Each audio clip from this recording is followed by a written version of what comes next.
We have some huge breaking news regarding the Toronto Maple Leafs and parent company MLSE are undergoing a ownership change. We'll discuss what it means, who's going to own the team, and how it impacts the on-ice product coming up next. So welcome back to another video here at Top Shelf Hockey. As I mentioned, we have some reports this morning from Sportico indicating that we have a significant shakeup in ownership with the Toronto Maple Leafs parent company, Maple Leaf Sports and Entertainment. Of course, most of you probably know that MLSE has been largely owned by two telecom giants in Canada, both Rogers and BCE or Bell, both owning 37.5%, and that's been the case since 2012 when they purchased that from the Ontario Teachers Pension Plan. Of course, right now it looks as though the reports indicate that Rogers is going to be buying the 37.5% share currently owned by Bell. So Rogers will own 75%. Of course, the other 25% has been owned by Larry Tannenbaum. So no change there, but I do believe there was an option in the next 1 to 2 years for Larry Tannenbaum's share to be bought back by them as well. So I'm not sure how that'll change or impact anything in that regard. But for right now, Rogers will be purchasing and owning majority here of MLSE. Of course, MLSE owns the Toronto Maple Leafs. They own the Toronto Raptors, the Toronto Marlies. They own the CFL's Argonauts, and some other stuff as well. And of course, Rogers separately owns the Toronto Blue Jays. So this will really be making Rogers a major player, not just in Canada, but obviously they would be the dominant ownership group for Canadian sports franchises. But that would make them a pretty dominant force. They were already one of the bigger ones, and they just get that much bigger. Just in general in the sports world, internationally and throughout North America. Right now, the sale price for the 37.5% shares is being valued at $3.5 billion US. That is a significant chunk of change. MLSE right now, total valuation as a whole is about $9.3 billion. So clearly, like I said, this is a pretty significant shakeup. This sale, like any other sale, of course, is going to be pending league approval. Of course, the news just broke shortly, a short time ago, as training camps begin opening here today for the Toronto Maple Leafs. Of course, this affects the Leafs, but not just them, as you know, MLSE owns several different sports franchises and entities here, but certainly now part of this as well, a big factor, which a lot of people are going to be wondering about, is that because in Canada right now, Rogers is also the national rights holder for the Canadian NHL package, right? So they are the national broadcaster, and that deal is coming up here for renewal soon in the next couple of years, and we don't know where things will go. Rogers has sold off a little bit of it starting this year. Amazon's going to have the Monday night games.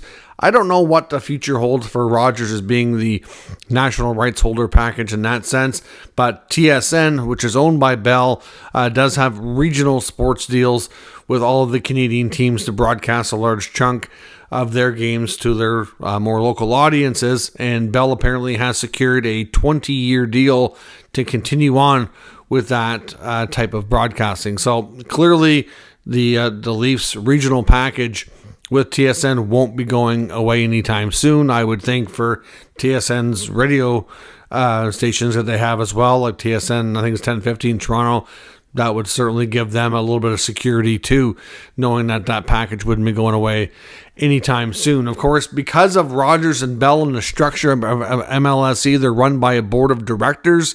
It is not unusual to hear about friction between the different Bell and Rogers board members and agreeing on how things should be done. That's a pretty natural thing, of course, when you get different people from different entities, different companies trying to work together in that sense. There are some people that think a team having this type of ownership structure and being run by a board of directors has impacted its ability to be successful on the ice. It's hard to really say if that's the case or not, but I do know that there are some people out there that think that. And, if you look at over the years and how the current the current core group of this Toronto Maple Leafs team, you look about the last 7-8 years under the Matthews, Marner, Nylander era, Brendan Shanahan, being at the head of it as a president, and just how the structure works. I mean, and the process you have to go through to get approval for, especially like anything major, it's completely different, right? And a lot of different NHL teams, you have an owner and a GM, and sometimes there's a president in between, but there's not so many layers, and it's not so complicated. You don't have so many people involved in the decision making. So I do think, to some degree, there's an argument to be made that the structure may not be the absolute greatest or best, but at the same time, it's hard to argue from the business side of it, the high level of success that this company has had. The growth of MLSE has been tremendous. The value compared to a number of years ago, how much it's risen, it's tremendous. From BCE and Bell's perspective, I know I've seen reports that they have a lot of debt on their balance sheet. So this is certainly a good way for them to obviously bring in a ton of cash and kind of change their business model a little bit. Like I said, I'm not really sure what this is going to mean for the TV rights package. We'll have to see as negotiations, come up for that here in the not too distant future. But for right now, this is not going to be something that's going to be completed for a while. Has to go through league approval, and we're probably looking at a closing of the end of the season. So the current structure essentially will still be in place for this year. You're not going to see this completely be closed and done deal until likely sometime in the summer of 2025. So the end of the year, probably June, July, something around that time. Whenever, of course, it's going to have to go through depending on when they have their board of governor meetings and all that. I don't see there being any issues getting the board of the NHL level to approve the sale. Rogers is already an existing group that's involved. I don't see there being any issues from that sense. But I know from Rogers being the owner of the Toronto Blue Jays, they've been able to obviously have a profitable business. They've put a lot of money into it, but it's really more of in my opinion at least, it's been frustrating to be a Blue Jays fan. It's more like a business first type of standpoint, more so than about winning, I think. So I hope from that perspective because I know Leaf fans have been, waiting so long for this team to break through. And obviously, you don't want to see, with all the progress that's been made in the past 8 years, for it to be an ownership issue to maybe impact or change anything. And we can't say that it will. Obviously, the players at the end of the day on the ice are the ones that are going to have the most impact on how things go, but clearly the amount of money they're willing to spend, the type of contracts they're willing to do, and all those things impact what's on the ice and can obviously impact how that team can perform. So we'll have to see how all this shakes out. I'm sure we'll probably learn a few more, maybe other details that may not be, right at top of mind at the moment,